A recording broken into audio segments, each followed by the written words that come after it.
Fanatec erweitert sein Portfolio und bringt das Windboost Kit 1800 auf den Markt.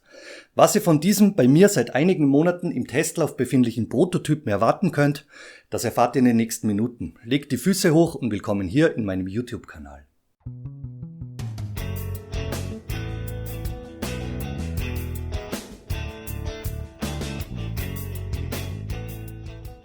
Zu Beginn wie gewohnt der Disclaimer. Fanatec hat dieses Testmuster als Prototyp zur Verfügung gestellt. Dieser Prototyp ist noch nicht erhältlich und bis zum heutigen Tag galt für mich die Schweigepflicht. Ich bin kein Teilnehmer eines Affiliate-Programms des Anbieters und ich erhalte für dieses Review kein Geld. Doch nun kann's losgehen. Kapitel Nummer 1, Preis und Bezug. Das Fanatec Windboost Kit 1800 ist wie erwähnt noch nicht am Markt und ebenso unbekannt ist im Moment der Preis. Soweit ich weiß, handelt es sich bei meinem Testmuster um ein Unikat, welches de facto nur einmal ausgeliefert worden sein soll. Anscheinend hatte ich diesmal Glück, noch vor vielen größeren englischsprachigen YouTube-Kanälen zum Zug gekommen zu sein. Der im Produktnamen Windboost Kit versteckte Begriff Boost würde in meinen Augen eher zum riesigen YouTube-Kanal Boosted Media passen. Aber was soll's, auch ich werde mich gerne und exklusiv um dieses neue Produkt für euch in meinem Kanal kümmern. Kapitel Nummer 2, der Lieferumfang. Im Lieferumfang mit bei ist das fix und fertig montierte Windboost Kit 1800. Und mit bei ist lediglich ein USB-Ladekabel und ein Aufkleber-Sticker-Set. In Sachen Bedienungsanleitung scheint man weg von den digitalen Quick-Guide-Lösungen wieder hin zu ausführlich ausgedruckten Booklets in unterschiedlichen Sprachen überzugehen. Das Booklet scheint noch im Prototypenstatus befindlich zu sein, da der Produktname offensichtlich noch anders lautete. Offensichtlich war der damalige Produktname Force Shock dann doch zu aggressiv in der Wortwahl. Darum wurde das Ding wohl mittlerweile zu Windboost Kit 1800 umgetauft.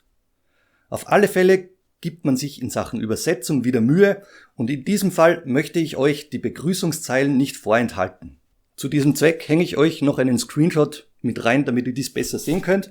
Hier dieses sehr ausführliche, wunderbare Booklet und ganz oben geschrieben steht dieser alte Produktname und darunter, ich lese euch das mal vor.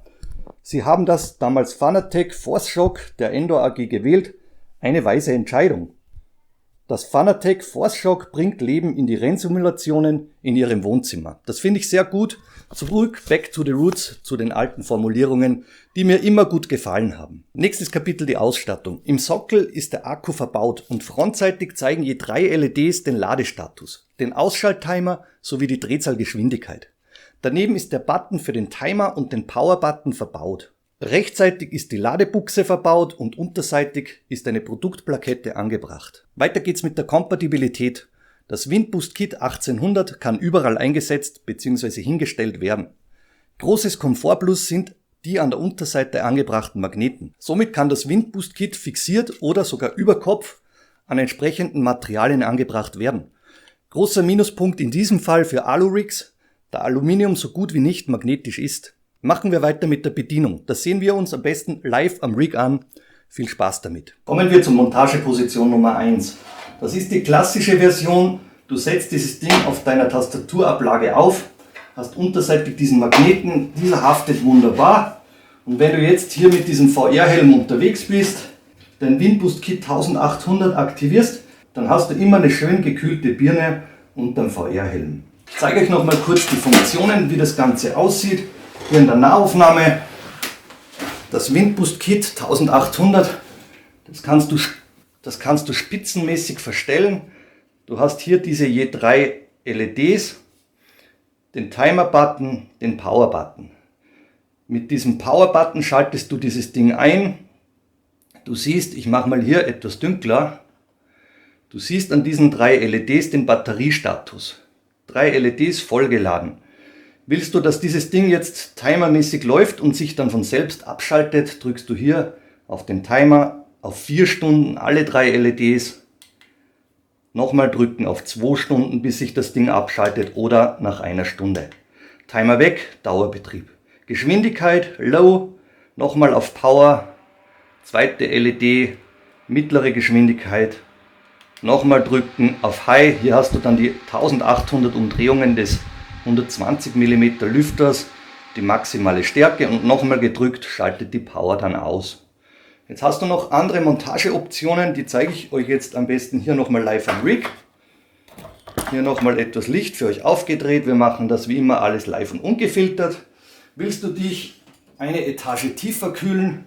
Und dann kannst du dies mit deinem Alsid P1 Rig aus Eisen oder Stahl super bewerkstelligen. Du kannst hier auf der Unterseite der Wheelbase-Aufnahme dein Windboost Kit 1800 über den Magneten hier anheften und kannst dich eine Etage tiefer, sprich beispielsweise deine Kniescheiben oder was auch immer, wunderbar kühlen. Und wenn du jetzt viel Arbeit an den Pedalen verrichten musst, auch hierfür gibt es eine Lösung, die ich euch gleich live und ungefiltert am Rig zeigen möchte. Wandern wir hier mal ums Eck.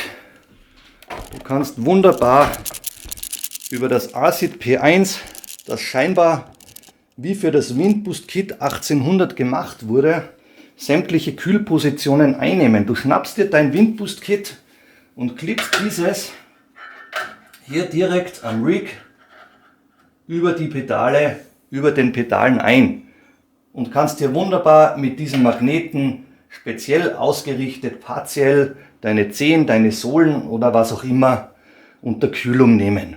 Ab zum nächsten Kapitel. Optik und die Haptik. Die durchgehend schwarz gehaltene Optik mit zentral angebrachtem F-Logo ist dezent und wirkt sehr solide. Haptisch könnt ihr keine großen Anforderungen stellen, da die Bauweise durchgehend aus Kunststoff mit Ausnahme der unterseitig angebrachten Magneten ausgeführt wurde. Kommen wir zu den technischen Details.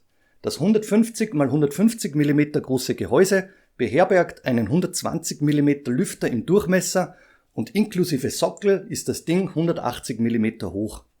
Die Drehzahlen reichen bis zu 1800 Umdrehungen pro Minute, darum wohl der Name Windboost Kit 1800. Von der Lautstärke bleiben Stufe 1 und 2 moderat, auf Maximum wird's aber dann unangenehm. Hört mal rein. Schalten wir auf Stufe 1, Stufe 2 und Stufe 3.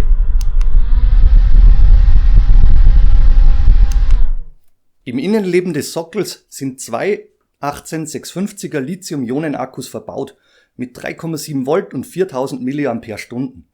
Die Laufzeit beträgt nach voller Ladung 28, 8 bzw. 4,5 Stunden, bevor das Ding dann mit 5 Watt in etwa 5 bis 6 Stunden wieder voll aufgeladen werden kann. In der Bedienungsanleitung sind mir auch Schlagwörter bzw. Abkürzungen untergekommen. Anscheinend hat sich Fanatec am Release-Monat orientiert und nennt Begriffe wie Advanced, Powerful, Rechargeable, Integrated Lithium 1.0. Und wenn man die Anfangsbuchstaben aneinander reiht, dann kann man zum Schluss kommen, dass hier der Monat April wegweisend war.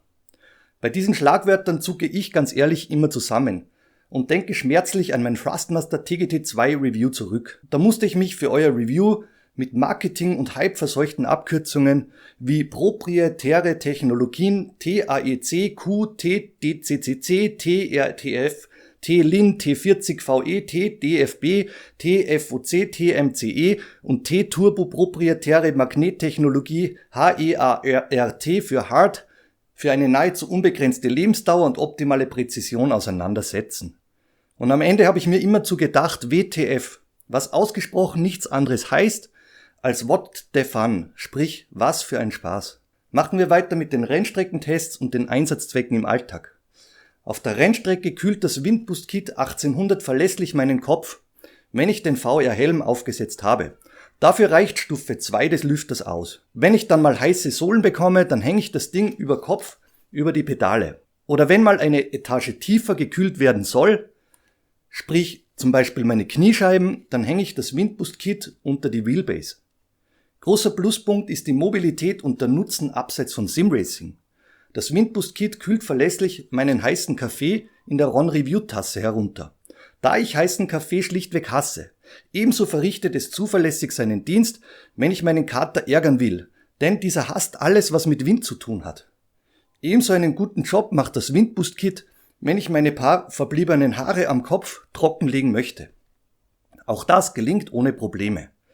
Genauso gut gelingt es, wenn ich meine Zehen und Zehennägel föhnen möchte. Alles wunderbar. Beim Klavierspielen kühle ich die Finger runter und somit der nächste Pluspunkt für das Windboost Kit 1800. Und wenn ich mich mal wieder über einen Hater bei YouTube ärgern muss, der mich kritisiert, warum ich meine Testmuster auch mal verkaufe, um Geld damit zu machen, dann tue ich Folgendes. Ich schreibe ihm zurück, dass die Kamera für dieses Video, das Objektiv, die 360-Grad-Cam, Stative, die Mikrofone, diese Räumlichkeit hier, über 1000 Stunden Zeitaufwand im Jahr, all das seinen Wert hat, Geld kostet und Neid in meinen Augen unangebracht ist, da alle meine Videos kostenfrei von jedem und von jeder im Netz konsumiert werden können. Und wenn ich dann immer noch einen überhitzten Kopf vor lauter Ärger habe, dann greife ich zu meinem Windboost Kit 1800 und kühle meine überhitzte Birne runter. Gleichzeitig stelle ich mir dann vor, dass ich dieses Windboost Kit 1800, diesen Prototypen, jetzt um unheimlich viel Geld verkaufen kann. Die Hälfte des Erlöses spenden werde und mit der anderen Hälfte des Geldes mache ich mir dann ein schönes Leben und gehe in YouTube-Rente. Kommen wir auf die Zielgerade, die negativen, neutralen, die positiven Aspekte sowie das Fazit und die Kaufempfehlung. Nächstes Kapitel, die negativen Aspekte. An einem Prototypen rumzunörgeln macht im Moment noch absolut keinen Sinn. Drum lassen wir dieses Kapitel lieber bleiben. Weiter geht's mit den neutralen Aspekten. Auch in diesem Punkt tue ich mir im Moment unheimlich schwer, neutral zu urteilen. Ich bin total gehypt vom Windbooster 1800 und jetzt auf neutral zu machen, das wäre für mich eine glatte Lüge. So kommen wir zu den positiven Aspekten. Wie soeben erwähnt, kann ich keine negativen und neutralen Punkte festmachen. Darum ist alles, was unterm Strich bleibt, natürlich positiv. Am besten gefallen mir der technische Begriff Advanced, Powerful, Rechargeable, Integrated Lithium 1.0 und die Anfangsbuchstaben aneinandergereiht bedeuten für mich, dass der unglaublich anstrengende März vorbei ist und der 1. April eine hoffentlich gemütlichere Zeit einläutet, die ich persönlich mit meinem Windboost Kit 1800 genießen werde. Und so sind wir beim letzten Kapitel angekommen, dem Ausblick. Wenn du bis zum Schluss hier dran geblieben bist, dann solltest du am 1. April immerzu vorsichtig sein, was dir im Netz so angeboten wird, ausgenommen natürlich bei Ron Reviewed. Und wenn du unheimlich viel Geld für das Windboost Kit 1800 unikat loswerden willst, dann kannst du mir ein Angebot über meine Homepage machen, damit ich mich in den YouTube-Ruhestand begeben kann. In diesem Sinne genießt den 1. April und wir hören uns alsbald mit wie gewohnten ernsthaften und objektiven Reviews. Ich hoffe, ihr hattet Spaß mit meinem 1. April-Review zum Windboost Kit 1800. Stay safe, bis bald, vielen Dank fürs Dabeisein, euer Ron.